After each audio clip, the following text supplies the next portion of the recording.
right, man. Let's talk about David Benavidez, Oleksandr Gvozdyk fight, man. Benavidez came out hot as fish grease, going to the body. Um, but one thing I noticed throughout watching that fight that he never hurt Oleksandr Gvozdyk. I know it took Better BF 10 rounds to get a prime Gvozdyk out of here, and I believe they were saying that was 5 years ago. Now, what you got to understand is Gvozdyk. Um, he just unretired. He was just a professional sparring partner. He turned himself into a professional sparring partner after Better BF retired his ass. And y'all was saying, "Oh, Gvozdyk is winning this fight." And like I said, that's when I knew most of you ninjas didn't know nothing about boxing. That's exactly when I knew that right then and there when y'all was going around saying, "Oh, Gvozdyk is what I said." What is y'all watching? And then a couple minutes later, Better BF almost sent him to be with his ancestors.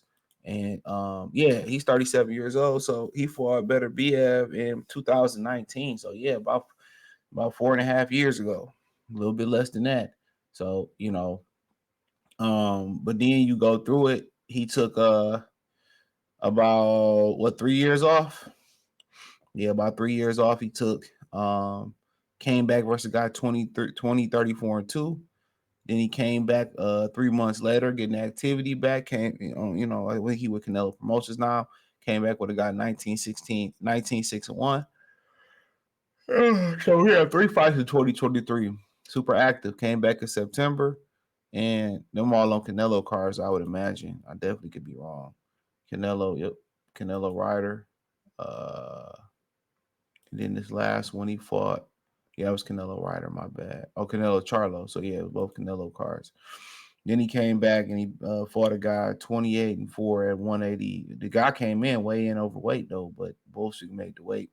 So he came back, fought 3 times, didn't fight absolutely anybody to earn an interim title shot. David Benavidez absolutely did nothing to deserve a WBC interim title shot. Okay, that's what we can see right here and right now.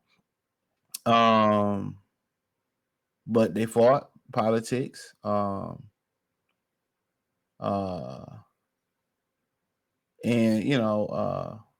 Benavidez, he started to gas out towards the end of the fight. And one of the things I really noticed about that fight was that Oleksandr Gvozdyk, he never hurt Gvozdyk. All the body shots he threw, all the flashy punches he threw upstairs, he never hurt Gvozdyk not once in that fight. I don't even really think he seriously buzzed him. And if Gvozdyk was able to pick it up a little earlier, Gvozdyk probably could have won that fight. But he couldn't. That's credit to David Benavidez' speed, length. But you see the gap between them. I mean, this dude is not 37, and what Better BF did about 4 years ago, just over 4 years ago. That's not the same fighter.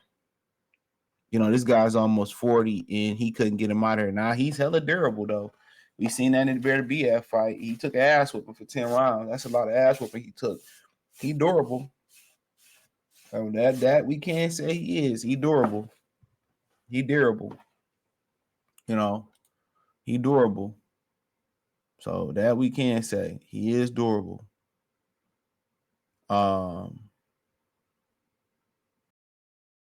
He is durable. So but what Benavidez was able to do and go to the body and early on establish his speed. He knew he had to move his head going up against bigger, stronger guys. So he had to get his head off the line. That in which he did last night. He moved his head a lot. He threw punches, but the power wasn't there. The power that he had versus bigger opponent. I never really looked at him as a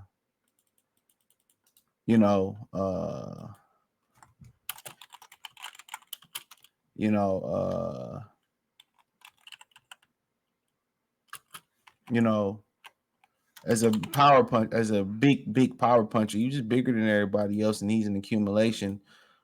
He's an accumulation puncher. That's what he is. That's exactly what he is. He's an accumulation puncher. So, but he was effective enough. He was effective enough, in my opinion. He was effective enough to offset Gvozdyk. Gvozdyk wasn't trying to go through that. He wasn't trying to go through that front door for real. You know, he was letting Benavidez get off on him. And when Benavidez was getting off on him, he was just trying to get out the way. He was trying to make it to the later rounds where Benavidez slowed down, and Benavidez slowed down just from beating on him. It wasn't because of Gvozdyk beating his ass, punching him, and he landed some punches here and there, but he couldn't keep Benavidez off of him until Benavidez got tired, and Benavidez gonna have to learn. And he learned last night that his punching power ain't what it is when you fight small, bigger guys. So, but I think through the fight, he, found out that it had to be more accumulation. His speed and his precision was the difference. I'll give him that. His speed and precision was the difference last night, and his ability to apply that pressure. So, what you got to figure out now is, now we probably got to double punches up a little bit more. We kind of got to just take a little stank off punches and just throw the land a little bit and not put everything into every shot. I think that may be, that may be the ticket for him, is not to put everything into every shot. And he wouldn't have got tired had he just learned to change the speed of his punches a little bit more. But yeah, he definitely beat the guy up, and the guy Gvozdyk kind of stepped it up towards the end. But the power, it ain't like really there yet. But sometimes it takes a little bit to grow into a weight class. And I think a couple more fights at weight class would be nice. Now, he said he wanted to go back down, and that's a different conversation for a different day. I don't think that would be wise for him to go down in weight and go up and down, up and down. And if he go back down in weight, that's because he seen that his power wasn't as effective. He seen his power wasn't as effective at 168, but squeezing back down, that may also be the case, that your power may not be as effective as moving all the way back down. So that may be the case as well, that your power, it may not, you might be killing yourself to make a weight. So I think he better off just building his body at 75, probably doing a little bit more weight training and strength training, and and getting his weight up that way, in my opinion. So that's just my opinion on it. I think if he was smart, he would just stay at 175, work on his legs, do some weight training, and work on his fast twitch muscles, twitching at that weight class. But that's just my opinion on it. But hey, to each his own. But a lot of people say, well, he won't be beef, he won't be better BF. I mean, we don't know. We don't know. We seen, Gvozdyk, he's older, but he's a crafty fighter. And Joe Goosen said they came to his gym and like he was in tremendous shape. And maybe nobody else in that division would have stopped Gvozdyk but better BF. Maybe Anthony Yard if he had the skill, but it don't look like nobody in that division. I don't think nobody in that division would have stopped him. That's what it's looking like.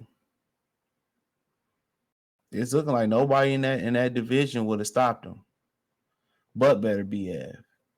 So, with that being the case, you know what I'm saying? With that being the case, we gotta wait and see. But with David, I think he's going in the right direction as far as trying to move his head, use the jab more, and just don't be look. I think he had an old man. I think he just had a old man in front of him. He thought he was gonna run through the old man, but you heard Joe Goosen say he trained at my, he trained at my gym.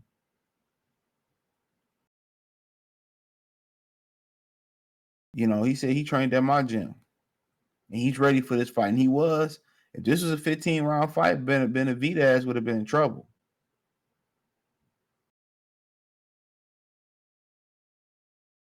Benavidez would have been in trouble. If this was a 15-round fight, Benavidez would have been in trouble, bro.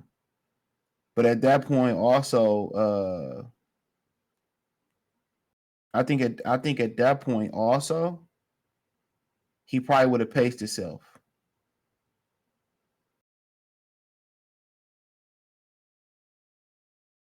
I think at that point he would have paced himself. That's my opinion on it. I think in those scenarios, you have to go 15. He probably would have paced himself.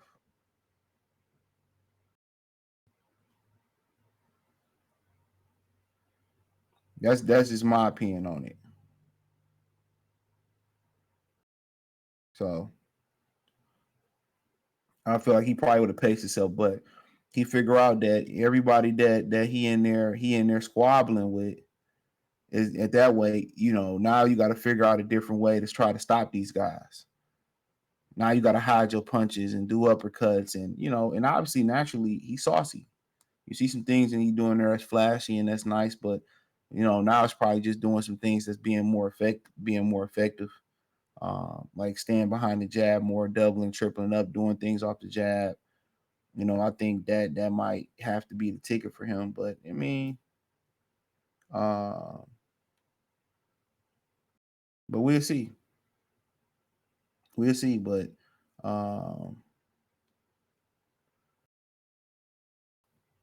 but yeah, I mean, this don't make me say, well, he can't beat those guys. That's one fight. That's one fight. And he sparred Beevil, and they said he gave Beevil, and that's just sparring, but they said he gave Beevil the business. You know, so that's just one thing. But yeah, I'm not. I mean, I don't think it's wise for him to go up and down in weight. That's just my opinion. I don't think that's wise. But that's just my opinion on it. Which is just my opinion on it. Don't make it biblical. Don't make it factual. But like I said before, it was a good performance. I just think he thought he was gonna run through and knock out a 40-year-old man, and that just didn't happen. That didn't happen for him. And I think that's what he thought was about to happen.